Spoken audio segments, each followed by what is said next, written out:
こんにちは、おじつんです。こんにちは。今日は質問コーナーをしていこうと思います。はい。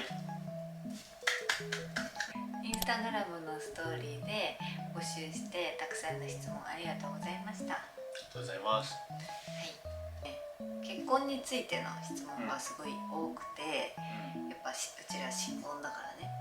だから結婚についての質問をメインに答えていこうかなと思います。はい。では、いつぐらいから結婚について考えていましたかっていう質問。同棲してから。同棲してから。そうだね。同棲してからは考えてました。じゃあ約4年前ぐらい。そうだけどいろいろタイミングだったり自分がもじもじした結果今年になりました。4年経っちゃったけどね。すいませんお待たせして。でも考えたのは同棲してからぐらいです。はい、私もそんくらいかな。そう思うんだよね。同棲してからが、結婚するんだなって感じにやっぱなるよね。なんか結婚を見据えたやっぱね、なんか生活みたいなになってくるから、やっぱ同棲してからですね。そうですね。はい。結婚して良かったことと、あとこれからやってみたいこと、結婚してからやってみたいこと。結婚して良かったこと。なんだろう。奥さんですって普通に言えるようになったこと。めっちゃ言ってるよね。あと奥さん奥さんってずっと言ってる。あと私のこと。そうだな。例えば俺が倒れたってなったら優が助けに来てくれるとかね。緊急連絡先で優に連絡が行くとかじゃない。前からちょっと助けるよ。ああ、そう。良かったことは奥さんって言えること。そう。はい。あと結婚してからやってみたいこと。やってみたいこと。なんだろうね。結婚式。まあそれはそうだね。結婚式と新婚旅行とか、まあ一般的な夫婦が新婚時代にしてるようなこと。まあ、やりたいことはいっぱいあるよね。実際にやりたいことがなんかいっぱいあって、やりたいことノートみたいなのつけてるよね。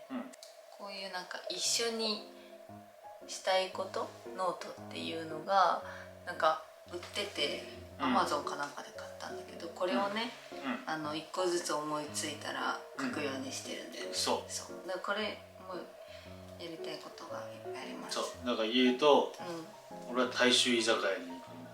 はい結婚してからやりたいこと、大衆居酒屋行くこと。結婚する前からできてないからな。結婚する前はできなかったけど、結婚したら奥さんなんだから一緒に行くって言えるからいいんだ。はいはい。引っ越しの予定はありますかっていう。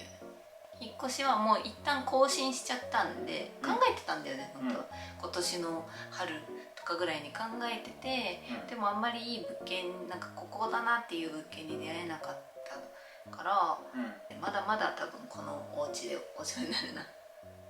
そうだね。はい。結婚して何か変わりましたかって。まあ名字が変わったくらいだね。だからあとは何も変わらず。変わってません。どうせ長かったしね。長かったね。長いらしいよ、4年って。低い。やっぱそうなんだ。俺の周りでも1人か2人しか聞いたことない。あ、本当？ずっと一緒にいて飽きることはありましたか？ありましたか？じゃあせーのでよ。飽きることでしょ？飽きることあった。正直でいいよ、正直で。あ、もうないって言った。あ、ない。私もない。ないです。ないよね。なんか飽きとかない。飽きというか、なんだろう、安定というか。マンネリみたいな。マンネリじゃないんだよな。なんか俺も全然飽きるとかじゃなくて、でも本当にもう安定、もうこれがいい、もうこれがいいって感じだからそう、特に飽きたりしてもこれが嫌ですとか思ってないです。ないよね、飽きは。はい、ないです。ない。長続きの秘訣は何ですか？長続きの秘訣？長いからね。なんだろう。5年半付き合って。5年半ちょっと。ちゃんと謝ること。でも許してくれないこともいっぱいあるけど。やめてよ。だと思うんだけど。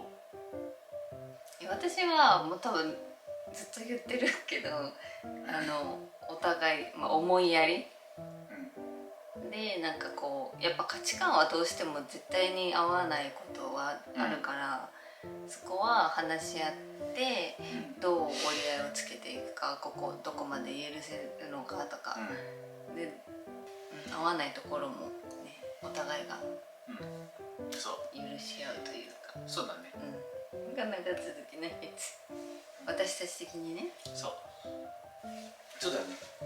そうだね。結婚式はするんですか？考えてはいるよね、したいから考えてはいるんだけど、なんか私的に冬にやりたいなって思っていて、でそうなるともうちょっと1年後になっちゃうねと思ってるんで、1年後ぐらいにと思ってゆっくりゆっくりこうね、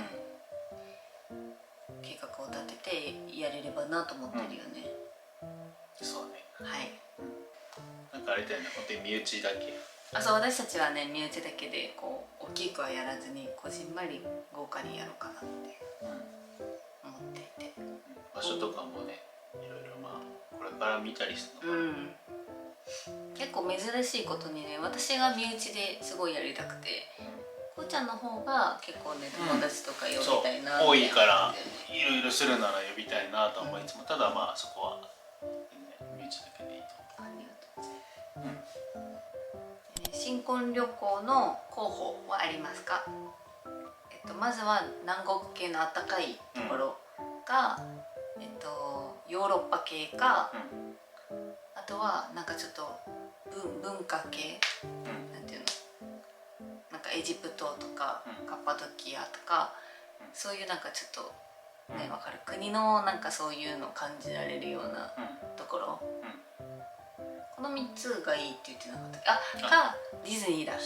ディズニーだ。それは覚えてた。海外のディズニーがあるところ、フロリダとか、なんだろう、バリとか香港とか上海とか、そういうなんかこのね、この大きくざっくりいくとこの4つって思ってるけど全く考えてないよね。本当に私がただ行きたいって言ってるだけで、何にも考えてないね今は。もう結婚式が先だよね、だとしたらね。なんならなんか私別に新婚旅行は別にいいのかなと思ってたんだよね。なんだ？違う、なんかいいっていうか、なんかいつ行っても一緒かなみたいな。わかる？一緒かなと思ってるから、あんまりなんか新婚旅行にこだわりはないかなって思っている。はい、ないんですか？行きたいところ、言えると行ければどこでもいいです。ありがとうございます。はい。じゃあ次。はい。結構質問が多かったのは、経済面。やっぱあまり働いていない私がね、週3勤務なので、なのになんで結婚式とか、新婚旅行とか、いろいろしてまだしてないこともあるけど、あって、なんでそんな経済力どうなってるんですかとか、いう質問が結構多かったんですけど、私の週3で働いているっていう、動画も実際にあるし、そこを私が多分フォーカスしているからすごくね、だから全然多分収入が低いみたいな印象があるかなと思うんですけど、別に収入は多くはないけど、多分ちゃんとそれなりに生活できるぐらいは稼いでいるし、とにかく財力は本当に普通くらいという感じです。そう、都内の夫婦くらいです。都内の夫婦くらい。都内の平均くらいです。稼いでるわけじゃない。普通です。家事の分担はしていますか？してるよね。ある程度ね、がっちゃりは決めてないけど、掃除分担とかね。掃除の分担はもう完全に分けてて、このリビング以外でねは俺。リビングとかは私。あと料理は基本、土日は俺って感じで、俺か一緒にやってるよ。料理好きだから俺全然そこは別にいやいややってるわけではない。で平日は私。平日は帰り早いし、休みあるし、そうだからそこはお願いして、だから平日の家事は基本私だよね、結婚前に同棲はするべきですか？した方がいいと思います。私も絶対にした方がいいと思う、よく聞くのはなんか同棲してからなんか嫌なところを見つけてしまったというかさ、こういう生活の仕方合わないなとかっていうの、結婚した後だとさ嫌だなと思ってもなんかいろいろこう融通が利かなかったりとか、そういうのきついと思うから、先にした方が絶対いいと思います。絶対にね素の部分が見えてくるからね、やっぱ一緒に住んでると本当にね嫌なところもいっぱい見えちゃうから、そこがどこまで、それこそさっき長続きの秘訣って言ったけど、どこまで許せるのかっていう感じだから、そこら辺の価値観をこうすり合わせるにはどうせ必要かなと思います。ああそうだね、本当そうだね、はい、それはそうだと思います。どこまで素を出せますか？どこまでそう出してる？もう別にもう素だよね、全部。何も。どこまで素を出せますか？もう全部さらけ出してる、多分私。同じく。全部じゃないよね。恥ずかしいことない、逆にこれがいいことかは微妙だけど、恥ずかしいことがないぐらい全部さらけ出してる。そうだね。そうだね。だよね。異性関係どこまで許せますか？別結婚したからって言って何も変わってないんだけど、じゃあ会社の飲み会は女性がいます。それはしょうがないよね、全然。2人とかはなしだなと思うけど、私は。けど全然それはしょうがない。だってもう一緒に働いてる仲間だから。だからランチの時とかも、例えばこの人と外回りしちゃったらご飯行ってよって言うようにしてます。私も言うよね。むしろ別にその飲み会とかあったとしても、最終的にちゃんと帰ってきてくれれば、それこそお互いのルールとして終電までにお家に帰ってきてくれれば、でそれでいいです。そうだね。はい。いっぱい質問ありがとうございました。ありがとうございました。何か参考になったら嬉しいです。はい。ありがとうございました。ありがとうございました。